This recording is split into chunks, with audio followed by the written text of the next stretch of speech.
One day, we were in class. I was in band at the time, and the classroom phone rang, and the teacher went and he answered the phone. He got really serious. He got this really concerned, shocked look on his face, and he hung it up and he turned to us and he said, "Everybody sit down, be quiet. The bell's going to ring in a couple minutes. You're going to stay seated." And then he went over to the doors and he locked them. First, some of us were like, well, is it a bomb threat? Because we used to get bomb threats all the time, but then we realized that doesn't make sense because when we get a bomb threat, they evacuate us. And then we're like, is there some type of killer in the school? Is there a weather alert? The teacher wouldn't answer any questions. He was told not to. And the bell rang. We all stayed seated and we sat there for a really, really long time. And then the next bell rang, which means a whole other class period had passed. And still he said, "Stay seated." And I can't tell you how long we were trapped in this room and nobody was telling us what was going on. Because we had never had a situation like this, and we had practiced so many drills, if there's a bomb, we all go to the band lot. If there's a tornado, we all go to the basement. If there's a fire, we take these exits on this side. We always had a plan, and this was just something that we had never planned, and nobody was telling us anything. So eventually, they're texting their parents and calling their parents, and they're saying, "Do you know anything about this?" And the parents are all freaking out, and now it's like an ordeal. Some of the parents started listening to the police scanners, and it was getting back to us that there were ambulances outside of our school, and we're just like...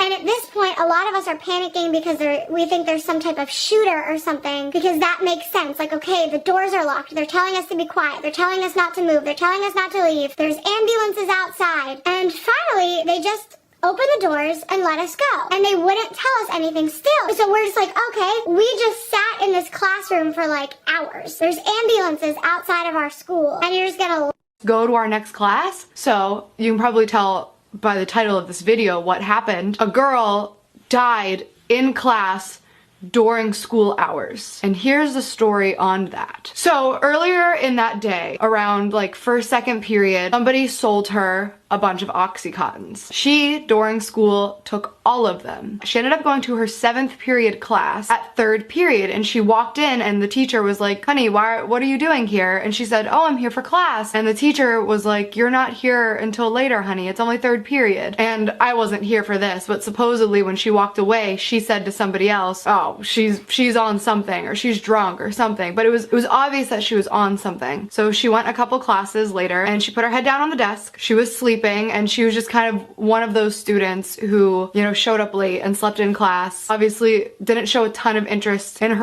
was an amazing teacher. He was a caring teacher, but he didn't wake her up. For I don't know what reason it was. I don't know if he just thought, you know, you can only try so hard to make somebody interested in class. I don't know if he figured, you know what, she could really use the sleep, just let her nap. But that class was over and the bell rang and everybody got up, but she stayed seated laying on her desk like this with her head down, and she wasn't getting up. So somebody who was sitting next to her nudged her and was like, "Hey, wake up, class is over." And she didn't move, and then she nudged her a little harder to wake her up, and that is when her arm fell completely limp to the side of the desk. So obviously at this point, people start panicking. They roll her over and she is completely blue. I don't know how long she was out. I don't know how long she wasn't breathing, but she had completely OD'd and had not been receiving oxygen for enough time to turn her blue. That is when the ambulances were called. That is when the school was put on lockdown. She was taken out, obviously, and she died that day.